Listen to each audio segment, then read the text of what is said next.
Assalamualaikum warahmatullahi wabarakatuh. Halo teman-teman semua. Di sini saya sebagai perwakilan dari kelompok 5 akan membuka video presentasi dari kelompok 5 mengenai materi statistika yaitu ordinal versus interval. Tentunya di sini saya tidak sendiri.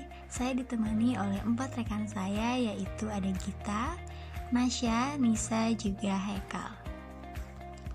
Tanpa berlama-lama lagi, mari kita saksikan video presentasi dari kelompok 5 yaitu ordinal versus interval. Selamat menyaksikan. Sebelum kita melanjutkan ke materi selanjutnya, kita harus tahu dulu apa sih pengertian dari data ordinal dan data interval. Data ordinal merupakan karakteristik dari data interval ini sendiri ialah urutan yang dimana seperti pada data ordinal. Data interval juga dapat disusun dalam satu urutan tertentu. Peringkat juga merupakan karakteristik dari data interval. Pada data interval memiliki peringkat atau tingkatan yang dapat dibandingkan satu sama lainnya. Nilai-nilai pada data interval memiliki jarak tetap atau unit yang konsisten antar satu nilai dengan nilai yang lainnya.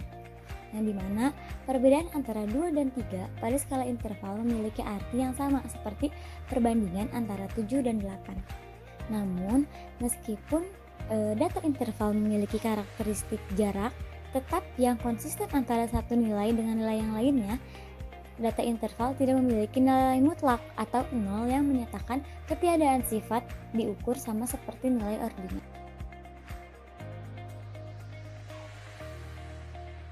Nah, sekarang kita lanjut ke contoh data ordinal dan contoh data interval. Contoh skala ordinal dapat ditemukan dalam pengukuran tingkat kepuasan pelanggan dalam sebuah usaha atau bisnis yang dimana skala itu terdiri dari beberapa kategori, diantaranya adalah sangat puas, puas, netral, tidak puas, dan sangat tidak puas.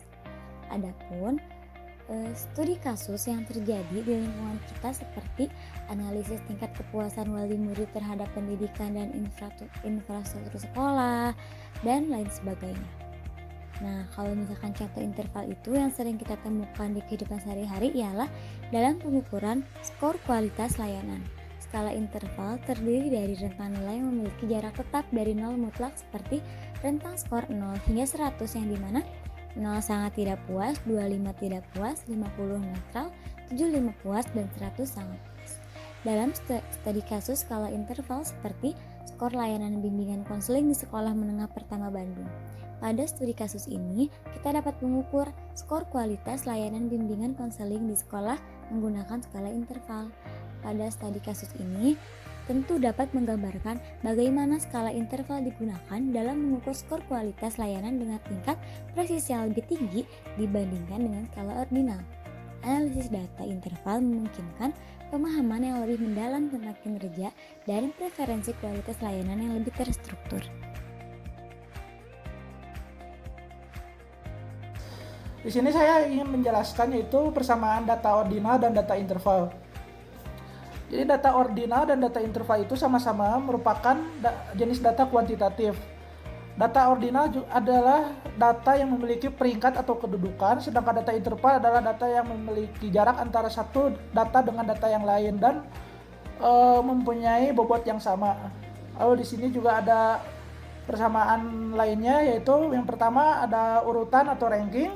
Baik data ordinal maupun data interval itu memiliki tingkatan atau urutan. Data ordinal diatur dalam tingkatan yang menunjukkan perbandingan relatif antar nilai, sedangkan data interval memiliki urutan yang terukur. Lalu kedua ada jarak antar nilai. Kedua jenis data ini memiliki jarak antar nilai yang dapat diukur. Meskipun pada data ordinal jarak antar nilai tidak selalu sama, pada data interval jarak antar nilai adalah konsisten. Lalu yang terakhir ada operasi perbandingan. Keduanya juga mendukung operasi perbandingan seperti lebih besar, lebih kecil, ataupun sama dengan.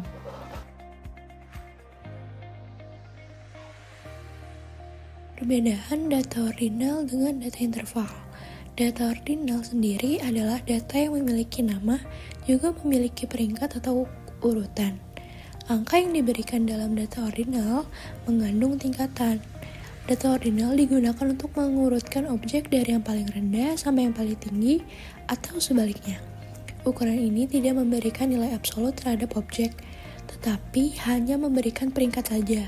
Contohnya, jika kita memiliki sebuah set objek yang dinomori dari nomor 1 sampai n, misalnya peringkat 1, 2, 3, dan 5, dan seterusnya, bila dinyatakan dalam skala, maka jarak antara data yang satu dengan data lainnya tidak sama. Ia akan memiliki urutan yang mulai dari yang paling tinggi sampai yang paling rendah, atau dari yang paling baik sampai yang ke paling buruk. Kalau data interval, data yang termasuk ke dalam data kontinu. Kriteria yang dimiliki oleh data interval adalah tidak memiliki nomor atau kode pelabelan seperti data ordinal. Ciri dari data interval adalah setiap kategorinya memiliki selisih yang sama dan tidak memiliki nilai nol yang mutlak. Artinya, nilai nol dalam data interval tetap dianggap sebagai data yang ada dan bukan sesuatu yang tidak ada. Baik, di sini saya akan menjelaskan mengenai korelasi antara ordinal dengan interval atau rasio. Nah, korelasi ini biasa disebut dengan korelasi Jaspers, yang dimana korelasi Jaspers ini biasa dilambangkan dengan huruf M. Nah, korelasi ini itu digunakan untuk menguji signifikan atau tidaknya hubungan antara variabel ordinal dengan variabel interval atau rasio. Bisa dilihat di sini ada rumus dari korelasi Jaspers sendiri, yang mana nanti rumus ini akan digunakan di contoh soal berikut. Selanjutnya kita akan memulai dengan contoh kasus. Terdapat data dengan 20 responden mengenai tingkat kepuasan peserta didik terhadap pelayanan PKBM yang meliputi pendidikan kesetaraan paket A, B, dan C dengan penghasilan peserta didik menggunakan korelasi Jaspers.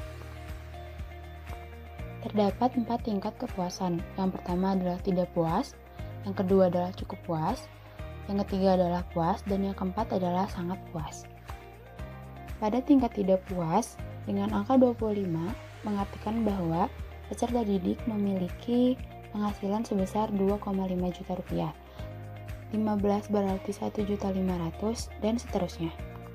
Kemudian dapat dilihat rata-ratanya yaitu tidak puas 20, cukup puas 18, puas 21, kemudian sangat puas 15. Selanjutnya yaitu langkah-langkah pengerjaan. Yang pertama yaitu rumuskan H0 dan H1.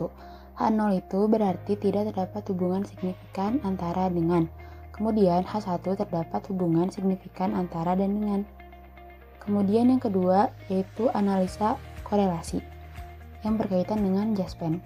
Berikut adalah rumus yang digunakan. Dengan keterangan rata-rata dari kelompok, banyaknya sampel, banyaknya seluruh data, frekuensi kumulatif, tinggi ordinat, baris, dan juga jumlah seluruh data. Langkah selanjutnya yaitu uji statistik dengan keterangan dan rumus sebagai berikut. Keterangan yaitu uji korelasi Jaspers dengan banyaknya sampel pada setiap kelompok dan juga banyaknya seluruh data. Kemudian ada juga tingkat ordinat normal dan juga tingkat yang diturunkan satu baris. Kemudian ada kriteria uji yaitu dengan cara mencari R tabel yang sesuai dengan delta yang tadi ditentukan dengan DF sama dengan N dikurang 2. Berarti data sebanyak 20 dikurangi 2 yaitu 18. Kemudian dirujuk dari tabel A7. Dan langkah terakhir yaitu kesimpulan. Untuk mempermudah langkah selanjutnya, yang pertama harus dilakukan yaitu membuat tabel bantuan yang berisi rumus-rumus yang sudah diterangkan pada tahap pertama. Yang harus dimasukkan yaitu variabel Y-bar yang berkaitan dengan jumlah tidak puas seluruhnya dibagi jumlah seluruh tidak puas, yaitu rata-rata kelompok. Selanjutnya, variabel P yaitu banyaknya sampel kelompok dibagi banyaknya data kelompok dibagi data keseluruhan. Kemudian CP merupakan data kumulatif. Selanjutnya, OB diambil dari tabel A15, kemudian OA diambil dari tabel A15, namun turun satu tabel. Selanjutnya adalah hasil pengurangan dari OB dikurang OA, kemudian OB dikurang OA dipangkat 2 kemudian dibagi P. Yang terakhir yaitu Y dikali hasil dari OB dikurangi OA. Setelah tabel terisi seluruhnya, dapat dimasukkan kepada rumus-rumus yang sudah disampaikan sebelumnya. Di sini telah diketahui bahwa SY sebesar 79,9771912. M sebesar 0,00304037 dan juga R sebesar 0,00277621. Hasil tersebut dibantu dengan menggunakan tabel A7. Pada tahap awal telah disebutkan bahwasannya H0 itu tidak terdapat hubungan yang signifikan, sedangkan H1 itu terdapat hubungan yang signifikan. Karena R lebih kecil daripada A, yaitu sebesar 0,0027 dengan bandingan 0,4438, maka dapat disimpulkan bahwa HO diterima, yaitu tidak signifikan, dan H1 ditolak. Kesimpulan yang dapat diambil yaitu data antar kepuasan layanan di suatu PKBM, paket A, B, C, dan penghasilan peserta tidaklah signifikan. Penyampaian dari kelompok kami, terima kasih banyak atas atensinya. Wassalamualaikum warahmatullahi wabarakatuh.